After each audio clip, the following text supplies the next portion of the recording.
तो एक तरफ जहां मैदान में सैलाब का सितम है, तो वहीं पहाड़ भी भारी बारिश से जिंदगी बेदम है। हिमाचल प्रदेश में बुधवार रात को 3 जगहों पर बादल फटा था। 4 घंटों की भारी बारिश ने ऐसी तबाही मचाई कि घर, स्कूल, दुकान सब कुछ सैलाब अपने साथ बहा ले गया। सिर्फ एक गांव के ही 36 लोग लापता हो गए। लेकिन सवाल ये कि बारिश आपदा क्यों बन रही है?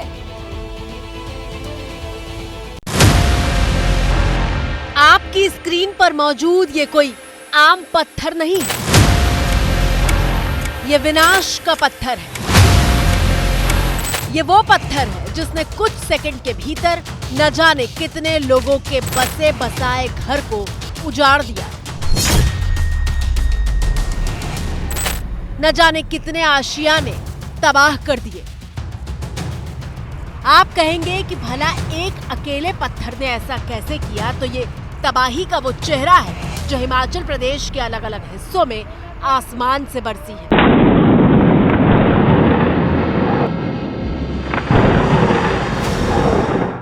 ओ भगवान, ओ भगवान, ओ भगवान! चला जाओ, चले! चला! अरे खतरनाक तबाही! बहुत ही भयानक, बहुत ही भयानक, बहुत ही भयानक! भागो सब भाई! भागो भाइयों! भागो! मौत का सैलाब जब पहाड़ की चोटियों से नीचे की तरफ बढ़ रहा था, तो प्रचंड वेग के साथ वो चट्टान के ऐसे बड़े बड़े सैकड़ों टन वजन वाले पत्थरों को भी लेकर आ रहा था।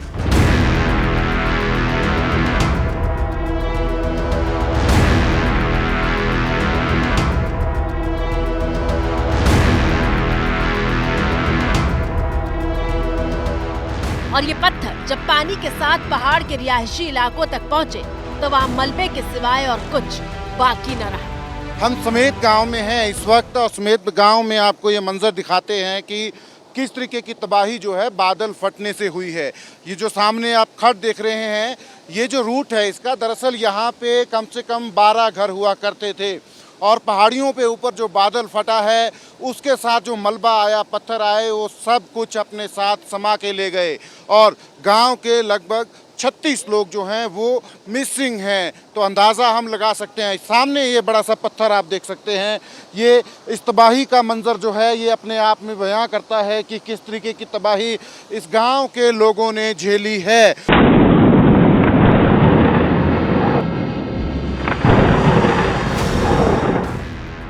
यह हिमाचल प्रदेश में शिमला के पास रामपुर की तस्वीर है, जहां समेज नाम का पूरा गांव ही तबाह हो गया। इस गांव के रहने वाले 2 चेहरे आपके सामने हैं, जो पानी की भयानक आवाज सुनकर रात 12 बजे अपने घर से निकलकर पहाड़ की तरफ भागे थे। जान तो बच गई, लेकिन घर गृहस्थी सब कुछ पानी बहा ले गया। 12:10 पे मैं बाहर निकला कि भाई कहीं से आवाज़ आ रही है और स्मेल आ रही है। तो मैं 12:10 के बाद अंदर रूम पे गया तो मेरा बेड हिलने लग गया। तो बेड हिलने के बाद मैं फिर दोबारा बाहर निकल गया बरामदे पे। तो मैंने आगे कोई टॉर्च लगा के देखा कि भाई आदमी भाग रहे हैं वहाँ से। तो मैंने उनको बचाने की टॉर्च लाकर भाई ये बच सके, इधर को आए हमारी तरफ से। मेरा घर 2 मंजिला था और 6 रूम थे। एक गैस का किचन था, एक आग का किचन था, टॉयलेट बाथरूम थे और गौशाला थी, गाय थी। और जब ये हादसा हुआ तो मेरे को मेरे पति ने उठाया, बोला बाढ़ आ रही है, उठ जा। मैंने चप्पल तक नहीं लगाए, सीधे ही मैं, ये आगे से मैं थी, पीछे से और कंपनी वाले लड़के भी थे, हम सीधे भागे। फिर मेरे को कुछ पता नहीं है क्या घर में क्या हुआ, अंधेरा था, लाइट कुछ नहीं। फिर सुबह देखा तो खत्म है सब कुछ। क्या आप कल्पना कर सकते हैं कि आप आराम से अपने घरों में सो रहे थे, अचानक सैलाब की दस्तक होती है और फिर कुछ सेकंड के भीतर सब कुछ खत्म। सालों की जमा पूंजी पानी में बह गई और कई परिवार तो ऐसे थे जिन्हें जान तक बचाने की आहट नहीं मिली।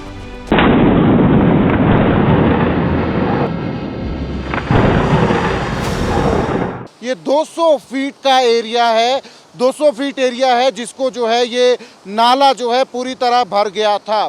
तो अंदाज़ा इस भयावहता का इसकी लगा सकते हैं हम कि ये छोटा सा नाला जो अभी आपको बिल्कुल छोटा दिख रहा है, ये रात को कैसा रहा होगा। दूर तक आप देखेंगे, जहाँ तक नज़र जाती है वहाँ तक तबाही का मंजर, तबाही के निशान जो हैं वो नज़र आते हैं। दरअसल कुल्लू और शिमला का ये बॉर्डर पड़ता है। ये सतलुज नदी के इस तरफ ये गांव है। सामने आप देख सकते हैं अभी भी घर जो हैं वो नज़र आ रहे हैं। इनके साथ भी कम से कम 12 घर थे जहां से लोग जो हैं मलबे में जो हैं वो बह गए हैं। सुना आपने कैसे छोटी सी बहने वाली नाले की ये धारा 200 फीट तक फैलकर विकराल हो गई थी। जो लोग लापता हैं उनकी तलाश में देश के जवान सर्च ऑपरेशन चला रहे हैं।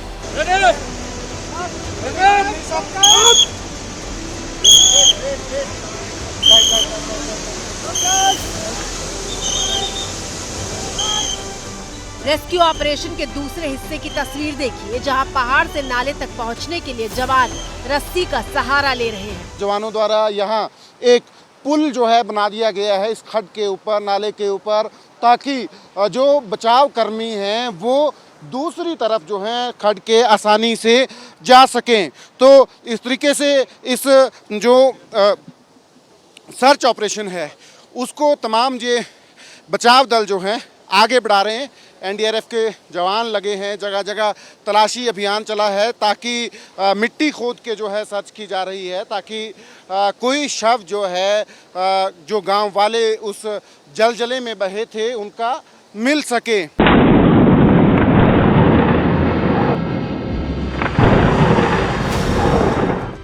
पैरों के नीचे से जमीन खिसक जाने का मतलब क्या होता है, यह हिमाचल का हाहाकार बता रहा है। गांव का संपर्क जो है अब शिमला से कट गया है, क्योंकि बीती रात जो है जो एक सड़क गांव को जाती है, मात्र एक सड़क जो कनेक्टिंग रोड है वो भी टूट गई है। सामने आप देख सकते हैं जितना ये खुला स्पेस आपको दिख रहा है इस छोटे से नाले के ऊपर, इसमें तमाम में पानी था। रात को उस रात जब ये जलजला आया यहाँ तक पानी था। ये जो सड़क है बिल्कुल जहाँ तक ये पाइप दिख रही है, लोहे की पाइप जो है, यहाँ तक पानी था। आंसुओं के सैलाब में डूबे ये वो लोग हैं जो नहीं जानते कि उनके अपने जिंदा भी हैं या नहीं। इतनी बड़ी त्रासदी इस गांव ने झेली है जिसमें जो है ये लोग जो हैं टूट के बिखर गए हैं। आपके परिवार में कौन कौन थे इसमें जो आए हैं? अब उसके मेरी वाइफ और बेटी थी। गांव से फोन आया था मेरे को कि इसमें साइड आवाज़ बहुत आ रही है। फिर वैसे ही मैंने फ़ोन किया फिर वाइफ को, तो फ़ोन स्विच ऑफ ही आ गया। उतने में वो ले गए थे लगभग। आपके कौन कौन थे परिवार के? बहू और पुत्री की मम्मी है, गोपाल की मम्मी। हे भगवान, बहू और पोती थी। सोच कर भी जहन कांप उठता है कि आंखों के सामने आपके बच्चे और घर दोनों को सैलाब बहा ले जाए तो कैसा महसूस होता होगा। हिमाचल प्रदेश के मुख्यमंत्री सुखविंदर सिंह सुक्खू शिमला जिले के समेज गांव में पीड़ित परिवारों से मिलने पहुंचे। आप देखो ना, जी बिल्कुल। ये है, देखिए जेसीबी से इतने बड़े पहाड़ पत्थर, ये छोटा नाला था, बिल्कुल छोटा नाला था। अब ये क्यों क्राउड बस्ट हो रहा है, हमें तो इस दिशा में सोचना है। केंद्र सरकार को भी, राज्य सरकार को भी, ये पहाड़ी क्षेत्र में जो क्राउड बस्ट हो रहे हैं बहुत बड़ा नुकसान कर रहे हैं। और पिछली बार मैंने आपदा देखी, इतना बड़ा क्लाउड बस्ट मैंने पहले नहीं देखा। हाँ, वहाँ अभी नुकसान नहीं हुआ है, वहाँ सड़कें टूटी है जो कि अक्सर बरसातों में आज से नहीं पहले से होता है। लेकिन इस क्लाउड बस्ट से ऐसा लगता है कि ये ऐसी आपदा थी कि इसने इतने एक छोटे से नाले को इतने बड़े पहाड़ में 40-50 मीटर पानी ऊपर आया, लोग दूर रहते थे वो भी बह गए। और ऐसी भयानक त्रासदी सिर्फ हिमाचल प्रदेश के रामपुर में समेज गांव में नहीं पसरी, बल्कि मंडी से लेकर कुल्लू तक कोहराम मचा हुआ है। मलाना डैम फट गया है, कृपया नदी नालों से दूर रहे। मलाना डैम फट गया है, अटेंशन प्लीज। कुल्लू में मलाना डैम फटने के बाद पानी मौत बनकर गांव की तरफ बढ़ा था। वो पानी तो गुजर गया, लेकिन अपने साथ जिंदगी और उसके निशान भी बहा ले गया है। ये वो जगह है जहां करीब 1 दर्जन घर और मंदिर हुआ करते थे, लेकिन अब सिर्फ मलबा और मिट्टी का कब्जा है।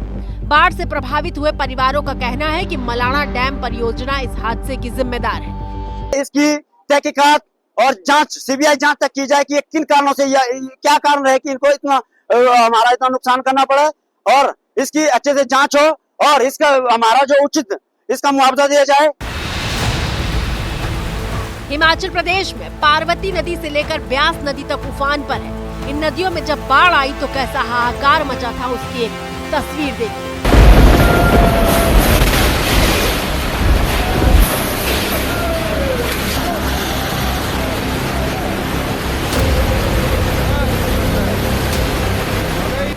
एक झटके के भीतर 3 मंजिला इमारत नदी ने लील ली और उसके वजूद का कोई निशान तक नहीं बचा था।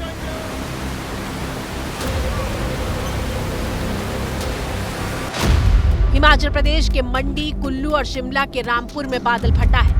65 घरों को नुकसान पहुंचा है। 23 जानवरों की जान चली गई है। रामपुर में एनडीआरएफ के 70 जवान सर्च ऑपरेशन चला रहे हैं, जबकि कुल्लू के मलाणा में 20 से 25 लोगों के फंसे होने की आशंका है, जबकि 40 से ज्यादा लोग लापता हैं।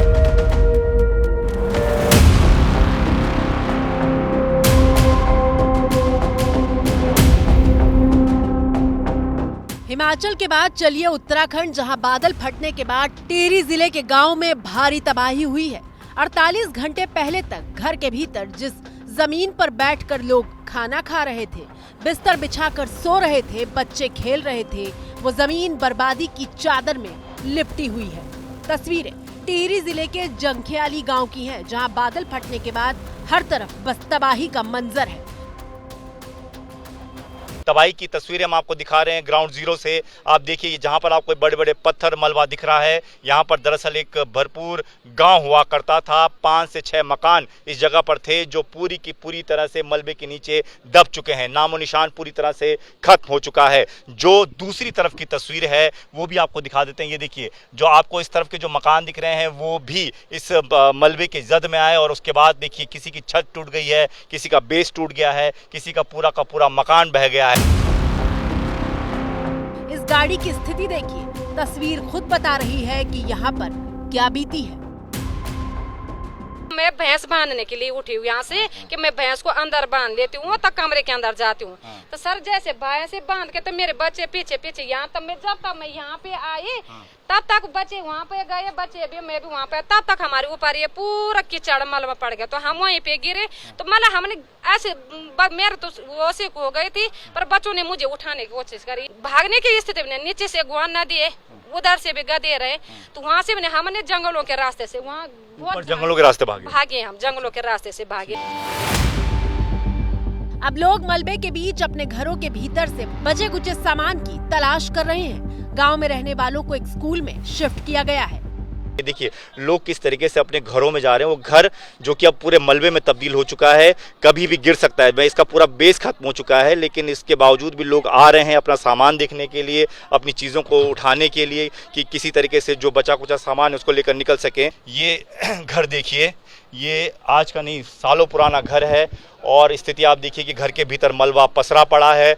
लोग उस वक्त रात का वक्त था, लोग अपने घरों में मौजूद थे, सो रहे थे, खा रहे थे, तभी अचानक से पानी बढ़ा और जैसे तैसे लोगों ने अपनी जान बचाई। ये आप देख रहे हैं जितनी भी इमारतें हैं सब टूटी हुई नजर आ रही हैं। ये देखिए मकानों की छतें टूट चुकी हैं, ऊपर जितनी भी मंजिलें इमारत थी सारी खाली हो चुकी हैं। जब तक हमने सब्जी रोटी बनाई, रोटी भी आधा बनी थी, तब तक जो है 5 मिनट में तस्वीरें देखिए कि किस तरीके के हालात है। देखिए इस पूरे गांव में यहाँ पर लोग रहा करते थे और जब पानी एकदम से आया तो उसके बाद की स्थिति देखिए कि अपने साथ कितना ज़्यादा गाद लेके आया। बड़े बड़े पेड़ के हिस्से जो हैं वो टूट कर आए हुए हैं। यहाँ पर आप देखिए तो नीचे गाद भरी पड़ी है, नीचे घर का हिस्सा पूरा टूट चुका है और ऊपर के हिस्से भी पूरी तरह से क्षतिग्रस्त हो चुके हैं। उत्तराखंड में अभी भी पहाड़ों का दरकना बंद नहीं हुआ है। उत्तराखंड के सोनप्रयाग में भूस्खलन की तस्वीर देखिए, जिसके बाद रेस्क्यू ऑपरेशन को भी रोकना पड़ा था।